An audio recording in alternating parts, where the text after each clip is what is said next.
I, 19, am in college as a nursing student.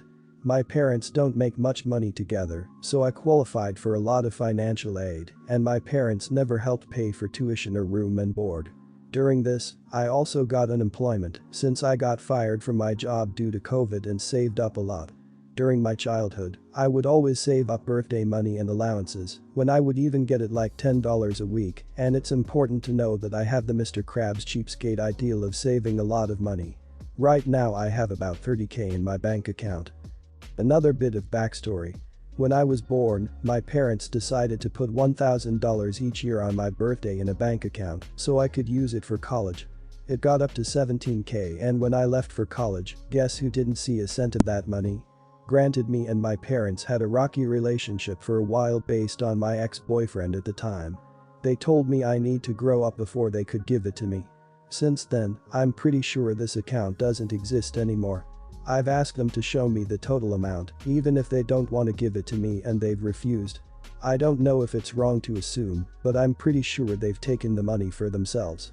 Even if they did, is it wrong for me to even be mad at them? It was their money after all. Back in August, my parents decided they wanted to buy a house. Since they only have about 30k together right now, they want me to loan them my entire savings for a down payment with a guarantee they would pay it back to me. I completely blew up at them. I told them about the college savings account and me paying for my own college, and that they have no right to be asking me for money. I also asked why the 17k that was supposed to go to me wouldn't help.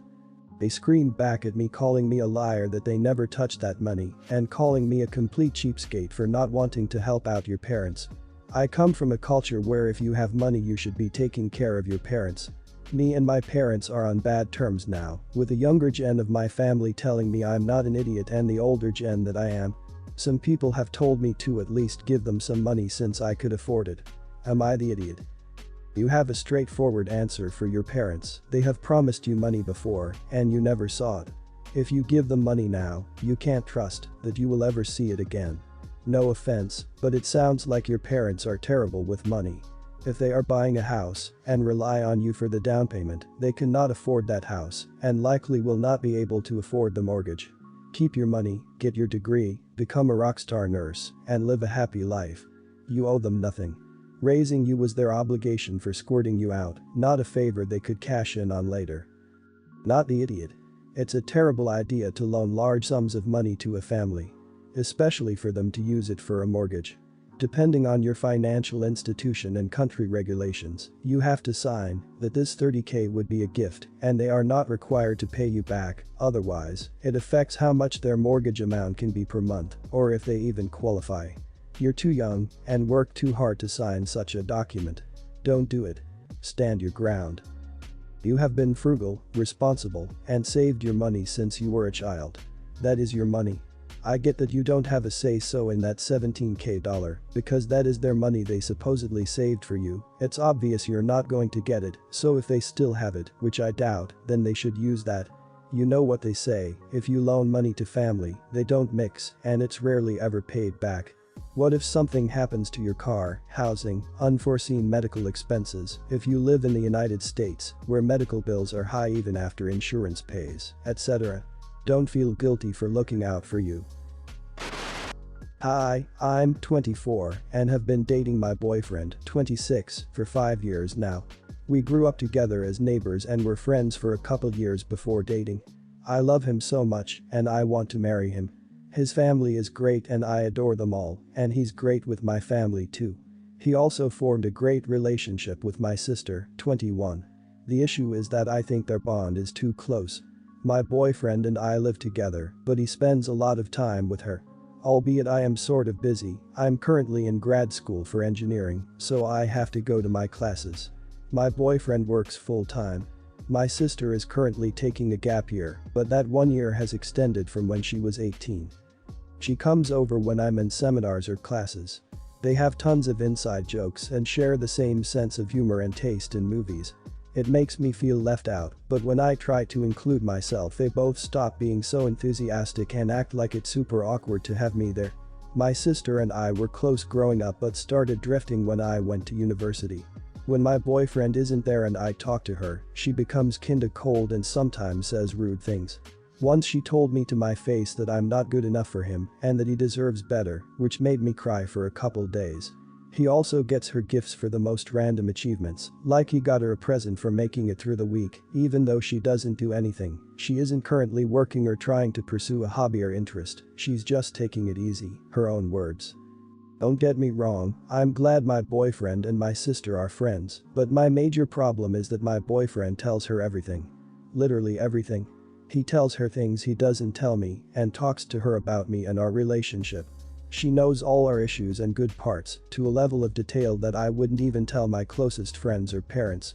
She even knows the grades I got on my midterms and finals and what I think about my manager. I work part-time to contribute to our apartment, but I also get paid for my research which goes towards our needs as well, which I feel is unnecessary for her to know, since I didn't tell her myself.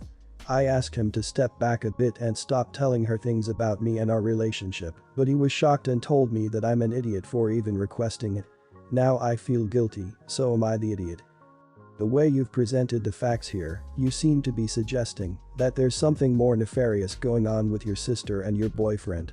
If you grew up together as neighbors, there's a good chance that your sister and boyfriend have developed their own particularly strong bond over the years. Have you talked to either of them about the things you noticed, with the inside jokes, for example, and if so, how have you gauged the responses? The idea that they may be hooking up while you're not around shouldn't be eliminated, and you're going to need to confront some of these concerns head-on if you want to find out what's really going on here.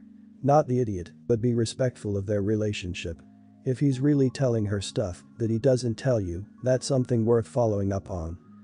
You seem pretty reasonable in your post, and asking him to lay off was exactly the right move. His reaction to you expressing discomfort and wanting to create a boundary is problematic, and your sister's behavior is odd. I'm not saying that you should jump to conclusions, but personally, I would be suspicious about this, and I would want to sort it out. If the option is available, maybe you could go to a few couples counseling sessions together. That would be very helpful in diagnosing if it's just a communication issue or if there is a deeper problem like cheating. Not the idiot. He is practically dating your sister. You're being left out. He thinks that you're the idiot because you feel like he doesn't down much time with you. I would leave him because I would feel like he is hiding something. Also, did your sister know him before her extra gap year? If they were this friendly in her first year, there would be a huge reason to take more to talk with your boyfriend. For context, my friend, let's call her 28, has always been a wild spirit as she calls herself. She never has a serious relationship and date multiple men at the same time. I don't judge her at all. A year or so ago she told me she wanted to have a baby because she thought that 30 was too old to be a mom. I told her that it was more important to be stable before having a baby than being a young parent. Plus being sure that the baby's dad will be a good dad. She said she didn't care about who the dad was as long as she has her child, and she wanted to be a single mother anyway. That's when she told me she was having unprotected love with 3 men, 2 of them were married and rich, and the other one was a 19-year-old kid. I told her how bad idea this was, but she told me she just wanted a child and nothing more. A few months later she told she was pregnant. There was 3 possible dads. D1 married, rich and white. D2 married, rich, black, and D3 young, unemployed and black. D1 and D2 asked for a DNA test. D3 was super excited to be a dad. She said she wanted D1 to be the dad because she didn't wanted a black baby. But D2 was rich too, so it was okay. D3 was out of the question, and she went no contact with this guy for most of her pregnancy. When the baby was born he was black. D1 said a DNA wasn't needed and leave. D2 took the test, but the baby wasn't his. My friend said there was no way she was going to co-parent with D3 who was young and immature, so she told him he wasn't the father. My friend has difficult time taking care of a newborn alone, she has PPD, and was struggling financially. I tried to help as much as I could. When the baby was 2 months old she told me she wanted to date again, so she downloaded Tinder, was going on a date that night with her first match. Next day when I asked how the date went she told me that her mom didn't want to babysit, so she took the baby with her to the date. The dude was all chill about the baby and his mom babysat, so they could go on a party, and then whole night, so they could have love freely, so they spent the night at her Tinder date. She went talking about how good the night was. Honestly, I've supported her on everything, but this was the last straw, and I lost it and told her how irresponsible she was to leave her 2-month-old baby with a stranger just because she wanted a man. She defended herself, saying how hard it is to be a single mother and that I'm judging her for my privilege. I told her she chose to be a single mother, so this wasn't about privileges, it was about her being a bad mom. She is not talking to me. My husband said I went too far, and well, she is the idiot too. Not the idiot. And for a 28-year-old she seems really immature, and I don't know, but this reminds me of the girl in London who left her baby for 8 days or so because she wanted to go to a party. She had left her before and then obviously just carried on leaving her longer. The poor kid died alone of malnutrition and neglect. This won't end well for that poor baby if she's already happy to leave them with a complete stranger at just 8 weeks old. Reporter, don't wait. Wow. Firstly, she's not the brightest bauble on the Christmas tree, is she? Sleeping unprotected with 3 men shows exactly how irresponsible she is. Not to mention that she hands her child off to other people so she can run around having fun. When you confronted her, she complained about being a single mother when the father of her child seemed more than happy to be involved somehow. You're absolutely correct, and she needed to hear it. You likely could have said it more tactfully, but she did something exceptionally dangerous. Leaving her new baby with a complete stranger to go out with a complete stranger. She needed to be told that was stupid and dangerous. I'm single and pregnant, I wanted to be a mother more than anything. But I did it the right way, using a donor and a clinic, not some random guys. She's acting so irresponsible. My husband, 26, is American, I am Spanish, 24, we live in the United States with his family. Due to COVID I lost my job, and my husband works in the family construction company as well as his siblings, 23, 22. When we got married, his parents asked me to live with them in their house, claiming that it would be very tragic for my husband to move out now after so long. The house has been under renovation and is finally ready. The house is big and spacious, and as I have no family and not much money, it was the only option. As time went by, bullying started to emerge, my father-in-law telling jokes about me eating for free, about me being poor. My sister-in-law jokes about my hair, skin, eyes, body, makes up lies, and my brother-in-law only treats me well when he wants to. I talked about moving out here. My mother-in-law said that if we leave my husband will be fired from the construction company. Without his salary we can't even pay rent. Sometimes it's so much stress that I wake up to throw up. Now they want me to be the housemaid. They offered me $50 a week. The house is huge and difficult to clean, and I clean the house already since I live here, but they want me to accept the $50 a week so they can boss me around. I thanked them and said that I prefer cleaning for free as a form of payment for food. I don't want money because this money will bring humiliation. But now they are saying that I have a very big ego. Am I the idiot? Not the idiot. You're bilingual. That's a commodity. You can easily find a job and get out of that house for at least some time each day. And does your husband have no backbone? He needs to be shutting all that verbal abuse down. Not to mention, what does it matter where he lives in order to work with his family? Stupid. Sounds like it's up to you to change your situation. I recommend you be aggressive in your pursuit of freedom from dependence. You're probably depressed. I know, I was just reading your post. Getting a job will improve your outlook. And don't believe them when they insult you. Best of luck. You can do it. Use your bilingual skills to your advantage.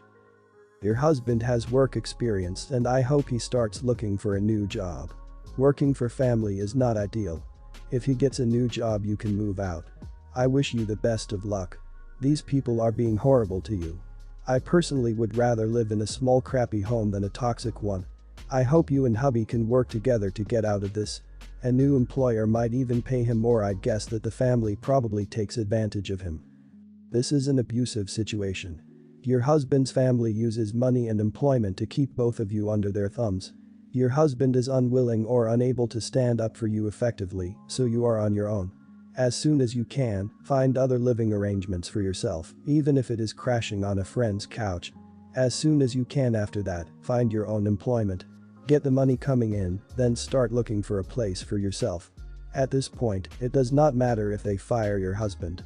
You can't worry about that. Your health and safety are more important. This happened yesterday evening while I, 24, was on my daily bike ride. My city has bike lanes on the sidewalk where the speed limit is 40 kilometers per hour.